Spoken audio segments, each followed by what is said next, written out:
Hola, ¿qué tal? Mi nombre es Edgar. Me da gusto que estés aquí y espero que te encuentres muy bien. Este es un devocional nuevo de Buenos Días.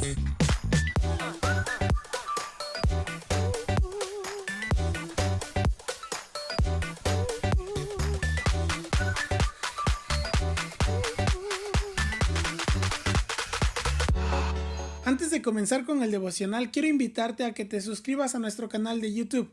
Nos llamamos Buenos Días y también que nos sigas en Facebook, donde también nos llamamos Buenos Días.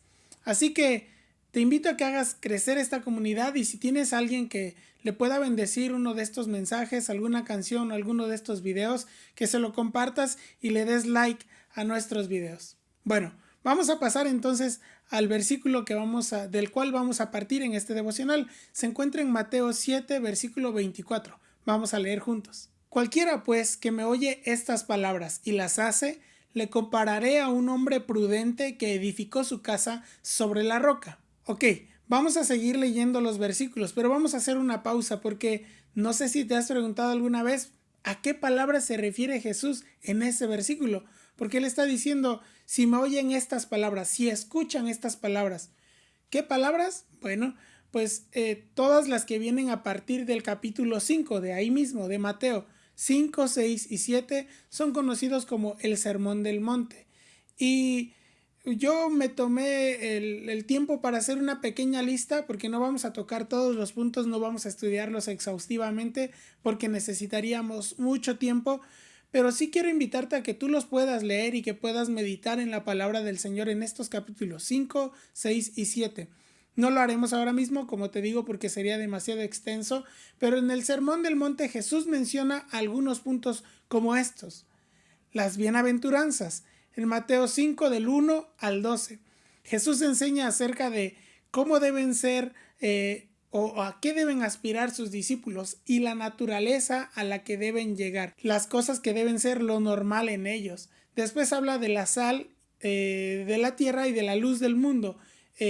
Y entonces está hablando de cómo nosotros debemos ser luz en esta tierra, cómo debemos reflejar al Señor porque Él es luz y además debemos darle sabor porque la palabra del Señor es la que nos va a llenar y nos va a dar palabra para poder dar sabor no solamente a nuestra vida o a nuestra familia, sino a nuestra sociedad.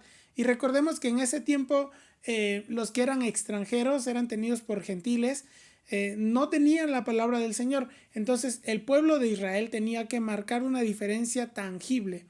Luego habla de Jesús y la ley, la ira, el adulterio, el divorcio y los juramentos. Los junté todos porque son preceptos, llamémoslo así, morales o civiles, de los que de verdad necesitamos leer bastante en estos días. Y Jesús precisamente habla de estos versículos como con mucha autoridad.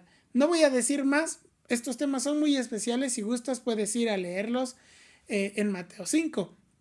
Luego habla del amor hacia los enemigos, ahí mismo en Mateo 5 del 38 al 48. Jesús se centra en el amor como la base de todo y el amor como la muestra de que somos del reino de los cielos, es decir, que nuestra vida refleje amor porque Dios es amor. Luego Jesús habla de la limosna también, ahora en Mateo 6 del 1 al 4. Y más que centrarse precisamente en el dinero, él está hablando de cómo nosotros muchas veces tratamos de apantallar, llamémoslo así, o de impresionar con lo que hacemos, con lo que decimos. Que si vamos a hacer una buena acción, bueno, foto para el recuerdo, o la selfie, o todo lo publicamos con tal de recibir gloria, cuando realmente la gloria debería ser del Padre. Después, Jesús y la oración en Mateo 6 del 5 al 15. Jesús nos enseña a orar. Y qué mejor que ver el Padre Nuestro para tomar un modelo de oración, porque pues la verdad es que a veces nos falta esa práctica en la oración. Luego habla de Jesús y el ayuno en los versículos del 16 al 18, ahí mismo en Mateo 6. Jesús nos enseña a ayunar y aunque son pocos versículos nos da instrucciones claras y revisemos si ayunamos correctamente. Eso es lo que nos está diciendo ahí. Luego en Mateo 6:24 habla de Dios y las riquezas. Dejémoslo solamente en que Jesús estaba hablando, digámoslo así, de conflictos de interés entre Dios y el dinero. No diré nada más. Luego habla del juzgar a los demás en Mateo 7 del 1 al 6.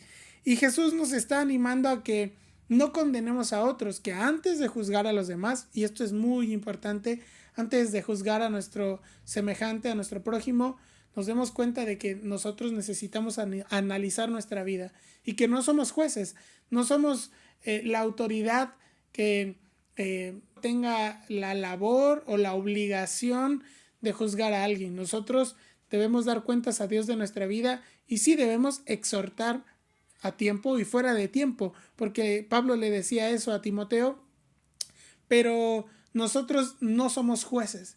Y termina en el capítulo 7 del 15 al 20 hablando de los frutos. Por sus frutos los conoceréis. Jesús habla fuerte, muy fuerte en contra de los falsos profetas y no solamente se refería a quien dice hablar profecías de Dios y son pura mentira, sino también de aquellos que no son congruentes entre lo que dicen y lo que hacen. Porque hay quien puede decir una palabra muy emocional, una palabra muy fuerte, pero no vivir eso que está diciendo, porque pues probablemente no es algo real en su vida. Y entonces Jesús le estaba diciendo por aquellos fariseos y los escribas que de sobra hemos mencionado que no vivían lo que ellos enseñaban. Finalmente, y ahora sí podemos seguir con nuestra lección, llegamos a Mateo 7 del 24 al 29, que es donde comenzamos, y dice así: cualquiera pues que me oye estas palabras y las hace, le compararé a un hombre prudente que edificó su casa sobre la roca. Descendió lluvia y vinieron ríos y soplaron vientos y golpearon contra aquella casa y no cayó, porque estaba fundada sobre la roca. Pero cualquiera que me oye estas palabras y no las hace, le compararé a un hombre insensato que edificó su casa sobre la arena. Y descendió lluvia y vinieron ríos y soplaron vientos y dieron con ímpetu contra aquella casa y cayó y fue grande su ruina. Y cuando terminó Jesús estas palabras, la gente se admiraba de su doctrina, porque les enseñaba como quien tiene autoridad y no como los escribas. Este devocional lleva por título Mi fundamento. Jesús no se tomó solamente 5 minutos, no se tomó 15 minutos. Yo creo que se tomó mucho tiempo para hablar con toda la gente que estaba ahí para escuchar. Algunos estudiosos hacen notar que cuando Jesús inicia el sermón, dice en Mateo 5, y subiendo al monte, se sentó y abriendo su boca les enseñaba diciendo, él no subió a una montaña para apartarse de la gente. Él buscaba una buena posición donde la gente lo pudiera escuchar. Y algo que a mí me llama mucho la atención también es que dice ahí que le enseñaba a sus discípulos, pero también muchos estudiosos, muchos teólogos coinciden en que no se refería solamente a los 12, sino discípulos de manera general para todo aquel que quisiera escuchar. Y vaya que tenía gente. Podemos ver unos versículos antes que había llegado mucha gente de muchos lugares, se amontonaron y Jesús les enseñaba a todos. Y a mí me gusta que Jesús no solamente dijo, bueno, ustedes 12 vénganse aquí junto a mí y les voy a enseñar esta doctrina interesante, profunda, solo a ustedes, no, lo reveló a todos, les dio las instrucciones porque eran necesarias para todos. Y eso es algo de lo que nosotros necesitamos hacer, compartir igual con aquellos que están cerca, pero con aquellos que no lo están, o aquellos que no nos conocen tanto, pero que necesitan también de Dios. Es muy interesante ver que al final Jesús hace una comparación entre dos hombres y no dice, o al menos yo no encuentro que las casas fueran diferentes. Es decir, él no dice y uno construyó una casa súper grande y otro construyó una casa de madera, como en la historia de los 3 cerditos, ¿no? Uno de paja, madera y concreto o ladrillo, no. Jesús dijo, hubo 2 hombres que construyeron.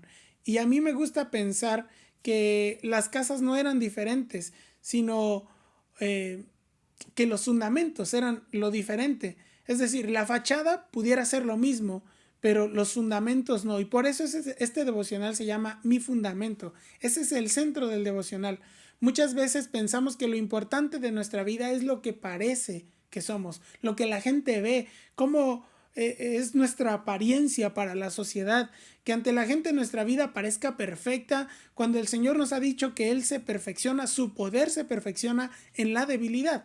Al dar testimonio de lo que el Señor ha hecho en nosotros, no solamente podemos testificar para los demás, sino darle gloria a Dios porque Él nos liberó. Y hay gente que está esperando un testimonio de alguno de nosotros para poder decir, ok, eso es lo que yo necesito, ese es el Dios que yo necesito, o yo quiero conocer a ese Dios, quiero conocer su palabra. La obra redentora de Jesús en nosotros es lo que ha marcado nuestra vida, y el Espíritu del Señor puede obrar en nosotros y revelar el fundamento de nuestra vida, si es que nosotros nos acercamos genuinamente. No se trata entonces de aparentar, se trata de ser lo que estamos diciendo. Las dos casas se veían bien en tiempo de calma. Y ese es otro punto importante. Cuando todas las cosas están bien, todos podemos vernos perfectos. Todo el mundo sonríe. Hey, ¿cómo estás? ¿Todo bien? Oye, yo levanto las manos cuando alabo. Oye, yo adoro. Mira, ese hermano adora intensamente. Pero cuando viene la lluvia y vienen los ríos y vienen los problemas, entonces todo es diferente. Y eso revela mucho de las personas. Podemos encontrarnos con personas que aparentemente son iguales. Uno puede decir, ok, estos dos viven igual, se ven igual, caminan igual, pero al final en las pruebas es donde el Señor revela lo que somos. Y somos procesados, es cierto. Habrá quien está muy maduro y enfrenta las cosas de manera diferente o de mejor manera, pero habrá quien no tanto y necesita ser procesado. Al final de cuentas, esos procesos van a revelar lo que nosotros somos. No creo que haya alguien que diga, voy a hacer las cosas mal para que me vaya mal en la vida, voy a hacer las cosas a propósito mal para que mi casa se caiga, para que mi vida se caiga a pedazos. Creo que no hay alguien que diga, voy a hacer todo mal para morir. No. Creo que todos nos esforzamos por dar una buena apariencia, porque todo se vea bien, porque todo salga bien. Y lo mismo creo que pasaba con el hombre que edificó su casa en la arena. Él creyó que sus fundamentos eran sólidos, pero no, su fundamento no era la verdad. Su fundamento quizás eran, como leíamos hace rato, el dinero, las buenas obras, eran otras cosas, o quizás se distraía con otras cosas en su vida y su vida no tenía un fundamento sólido. Y por eso terminó sufriendo una gran ruina. Al leer este pasaje incluso podemos ir a otro que tiene mucha relación con este y se encuentra en Proverbios 10:25. Vamos a leerlo juntos. Cuando lleguen las tormentas de la vida, arrasarán con los perversos, pero los justos tienen un cimiento eterno. Recordemos siempre que la roca de nuestra salvación es Jesús, que no solamente se trata de oír la palabra, sino de hacerla. Y finalmente podemos leer en los versículos 28 y 29 que hubo una diferencia entre lo que decía Jesús y lo que decían los escribas. Al final de su predicación, las palabras de Jesús no se quedaron en el aire, no se perdieron y la gente no dijo una predicación más. No, todos estaban admirados de su doctrina porque Jesús enseñaba con autoridad y no como los escribas. Y ahí vemos precisamente el primer ejemplo de lo que él estaba diciendo. Los escribas podían tener la intención de hacer bien las cosas, podían aparentar estar bien, podían aparentar saber todo, pero sus fundamentos no estaban bien. Y Jesús, por otro lado, decía las cosas con autoridad porque él las vivía, pero además porque su fundamento estaba en el Padre, porque todo lo que él decía venía del Padre directamente para nosotros aquí en la tierra. Y había una gran diferencia entre ellos. Y la gente, así, escuchando la predicación, lo notaba. Jesús reflejaba el evangelio de la gracia, pero también daba ejemplo con su vida misma. Yo quiero invitarte a que pidamos al Señor que en todo lo que hagamos Jesús sea nuestro fundamento, que su palabra sea la base de nuestra vida y que seamos llamas encendidas, que los demás puedan ver para fijar la mirada en Jesús y no vean solamente nuestras fachadas, que vean nuestro fundamento. Señor, yo te doy muchas gracias en esta noche porque tú nos permites conocer los fundamentos de tu palabra, porque nos permites vivir cimentados en tu amor, cimentados en Jesús. Y Señor, yo te doy gracias porque a través de esta parábola, de esta historia, tú nos animas a poder caminar en tu palabra, a poder guardar tus preceptos, Señor, para que nuestra vida no sea una ruina. Yo te doy gracias, Señor, porque así como le revelaste esto a tus discípulos, a toda esa gente, hoy nos lo revelas a nosotros, hoy nos invitas, Señor, a estudiar tu palabra. Y te doy muchas gracias, Señor, porque hoy puedo ver el cambio en mi vida a través de tu Espíritu, a través del sacrificio de Jesús, a través de tu gracia. Y te pido, Señor, que tú bendigas a cada uno de aquellos que están quizás batallando para poder fundamentar su vida en Jesucristo. Yo te pido, Señor, que tú los fortalezcas, los animes y que no vivamos siendo una fachada, siendo una apariencia, sino que verdaderamente cimentemos nuestra vida en ti y en todo lo que tú haces por nosotros. Te pido esto, Padre, en el nombre de Cristo Jesús. Amén. Esto ha sido todo por hoy, amigo. Yo deseo que Dios te bendiga y nos vemos la próxima. Hasta luego.